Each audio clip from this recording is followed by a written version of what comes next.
Are you struggling to elevate your business and battle to take life to the next level?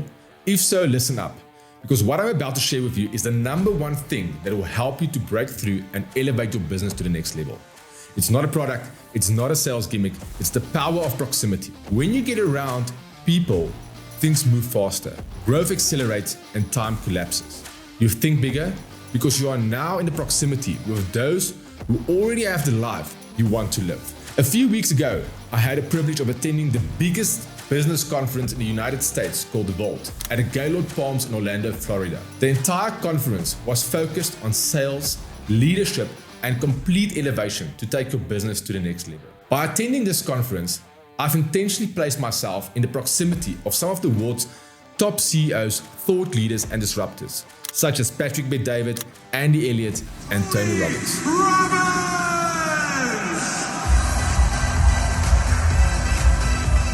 You might ask, Werner, why have you traveled all the way to the United States to attend a business conference? Because proximity, my friend, is power. If you want to fly with the eagles, stop swimming with the ducks. Your environment dictates your performance. And if you are still wondering, Wealthway, the home of money and medicine, it's not a financial services company. It's a movement. Our mission is crystal clear: to raise up leaders, entrepreneurs, men and women who will not only grow their own businesses and practices, but shape industries, shift paradigms, and create an impact.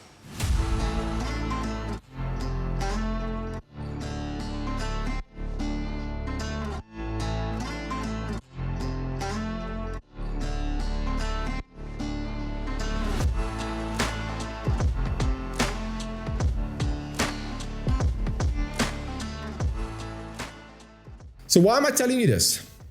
Because as I returned to South Africa, I had a catch-up meeting scheduled with one of my clients that's in the process of making the transition from public sector and opening a practice in the private sector as a specialist. I started the conversation by asking my client if she's having a great 2025 and if she is achieving the goals that she has set out for herself to achieve this year. Cliché question, right? I know. But my client just shook her head and almost laughed the question off before trying to change the topic. So I responded by asking her, who is your running mate? Who is in your inner circle? Do these people believe in your mission and help you elevate your life to achieve your future truth? Are these people adding value to your life? Do these people challenge you and hold you accountable? How do these people show you that they really care? And the reason I ask her this question is because, having had the privilege to work with this client for a number of years, I had a good sense that she was running this race alone, with no support, no one rooting for her, no one guiding her, and no one she could turn to for advice in the industry. This client didn't lack the clinical knowledge. She didn't lack experience to build a successful practice. She also didn't lack ambition and drive. In fact, she's a visionary and her vision is crystal clear. However, her answer to these questions didn't surprise me, because in her own admittance, she was feeling overwhelmed by doubt and fear due to the lack of not having someone that she could speak to for guidance and advice. Someone who believed in her. Someone who saw a dream that was fighting this cause with her. She didn't have a running mate. She didn't have someone in the inner circle that was rooting for her and keeping her accountable. What she lacked? She lacked the power of proximity. The ability to surround herself with disruptors, game changers, and thought leaders. So what I want to share with you today is what I have shared with my client. And that is how to find the right running mate. Someone in your inner circle. When you are trying to find a running mate, there are 6 qualities to look for in a person. The very first quality is character. Always ask yourself the question, is this person someone I could turn to for advice? Once you've done that, use the running mate candidate matrix to score this person. Anything lower than a 3 are people who lie, cheat, and steal at all costs. So that is definitely a no-brainer. Anyone between a 4 and a 7 is selfish, yet they are honest. It's not a bad thing to ask advice from someone that's selfish but honest. They typically want to do business for themselves, but there is a sense of honesty from them that you could trust. Then you have the people who are in the 8 to 10 category and above. They are fair, reasonable, honest, and they're an absolute team player. These people have the most solid character. They are the ones you want to have in your inner circle and ask advice from. The second quality is trust. Strangers aren't usually trustworthy. It's probably not comfortable, as we know, to share your ideas and concerns with someone you don't know very well. Strangers would rank amongst the 1 to 3 range. Meanwhile, the average running mate falls between a 4 and a 7. Those are people you would consider a friend, an acquaintance. Although they may seem good enough, the better option of a running mate would rank amongst the 8 to 10 range. These people are extremely trustworthy. That brings me to the third quality, being work ethic.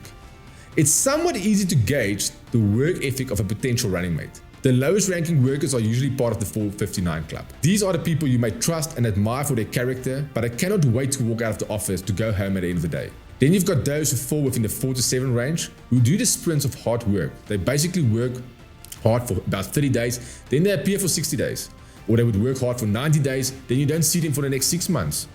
Then you've got those that are obsessive, driven, go hard, non-stop all the time. Sounds great, but it's not enough. You need someone with vision, someone who bought into your idea. The fourth quality. There are 3 perspectives that someone with a vision can have. The worst of them all are the haters, the small thinkers who criticize or shoot you down every creative idea. The next tier is full of doubters, the average thinkers. These people can consider the ideas, but they still present some type of doubt that the ideas won't actually work. Then you have the true believers who go all in, non-stop on the idea, and they will do everything to make it work. Brings me to competency and skill set, the 5th quality.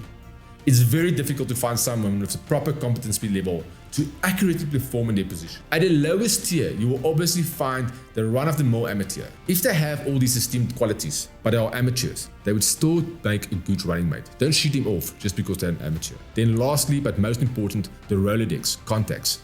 Anyone with contacts in your field will add value to your practice. But if you are focusing on the fine details of your vision, you want to know who those contacts of your running mate are and what they have. Are they limited, are they broad, or are they specialized? While the number of contacts doesn't necessarily determine their overall worth, the extent of their Rolodex is always an added bonus. So my friend, if you are still listening and you are at a place in your business where you feel lonely and somewhat lost, if you don't have a running mate, I want to encourage you to spend time on this running mate candidate matrix and identify people that you could partner with to elevate your business. In the famous words of Jim Rohn, remember, you are the average of the 5 people you spend the most time with. Until next time, plan the plan.